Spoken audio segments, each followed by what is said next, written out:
Bismillahirrahmanirrahim. Assalamualaikum warahmatullahi wabarakatuh. Perkenalkan, nama saya Zaina Intan Nurfandini dengan NIM 8583455802. Program Studi Pendidikan Guru Sekolah Dasar UPBJJ Banjarmasin. Teman-teman sekalian, pada video kali ini saya akan jelaskan kepada kalian secara singkat tentang 3 pilar utama yang membentuk dasar-dasar filsafat ilmu. Oke, langsung saja. Sebelumnya, teman-teman perlu kita ketahui bahwa beberapa pernyataan-pernyataan itu bisa disebut sebagai ilmiah, dan ada juga pernyataan-pernyataan yang hanya disebut dengan atau bisa disebut sebagai opini. Mengapa demikian? Ini semua tergantung dari letak fondasi filsafatnya. Berarti kita jadi tahu nih bahwa filsafat ilmu itu bukanlah sekadar teori, melainkan sebuah kerangka berpikir yang disusun oleh 3 pilar utama, yaitu ontologi, epistemologi, dan aksiologi. Jadi ketiganya ini merupakan satu kesatuan yang saling berkaitan dan menentukan validitas ilmu pengetahuan. Oke. Yang pertama adalah ontologi. Nah, secara analitis, ontologi ini menjawab pertanyaan tentang apa sih yang ingin kita ketahui. Nah, artinya ontologi ini punya peran dalam menentukan batas-batas wilayah penjelajahan ilmu.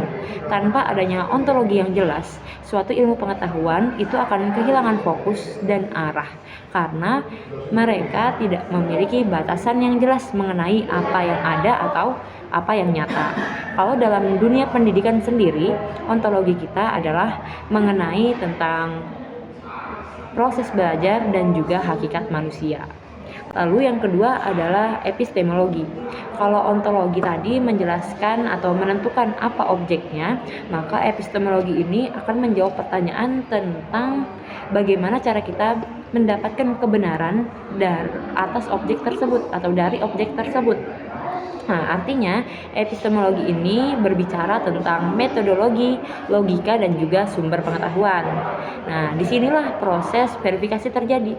Suatu ilmu pengetahuan dapat dikatakan valid secara epistemologi apabila ia dapat dibuktikan dengan metode ilmiah yang sistematis, objektif, dan juga dapat diuji kembali. Lalu yang terakhir adalah aksiologi. Jika kita sudah mendapatkan ilmu pengetahuan dengan cara yang benar, pertanyaan terakhir adalah untuk apa ilmu itu digunakan atau apa manfaat dan dampak dari ilmu pengetahuan tersebut. Berarti aksiologi ini berbicara atau membahas tentang aspek etika dan juga estetika.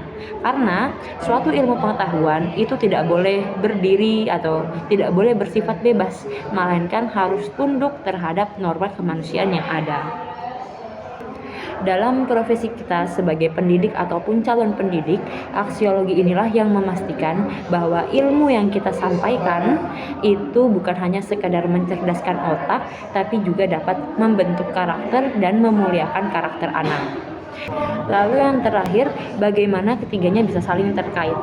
Jadi, ontologi tanpa adanya epistemologi itu hanyalah sebuah spekulasi tanpa bukti. Dan epistemologi tanpa adanya ontologi itu diibaratkan sebuah metode tanpa adanya objek atau cara tanpa punya tujuan. Lalu keduanya tanpa ada aksiologi itu ibaratnya sebuah ilmu pengetahuan yang berbahaya. Mengapa dikatakan berbahaya? Karena tidak memiliki manfaat, tidak memiliki dampak, dan tidak termuat moral di dalamnya. Inilah mengapa pentingnya kita memahami tentang ontologi, epistemologi, dan aksiologi. Karena dengan mempelajari hal ini itu dapat membentuk fondasi yang kokoh dalam perkembangan ilmu pengetahuan modern. Dengan memahami 3 pilar inilah membuat kita menjadi sadar bahwa sebagai seorang pendidik ataupun calon pendidik, kita tidak hanya perlu tahu banyak hal, namun juga harus memahami tentang landasan, cara, dan juga tujuan dari ilmu pengetahuan tersebut agar apa yang kita sampaikan nanti di kemudian hari menjadi bermanfaat dan bisa dipertanggungjawabkan. Sekian penyampaian dari saya. Apabila banyak kelirunya, saya mohon maaf yang sebesar-besarnya. Terima kasih dan assalamualaikum warahmatullahi wabarakatuh.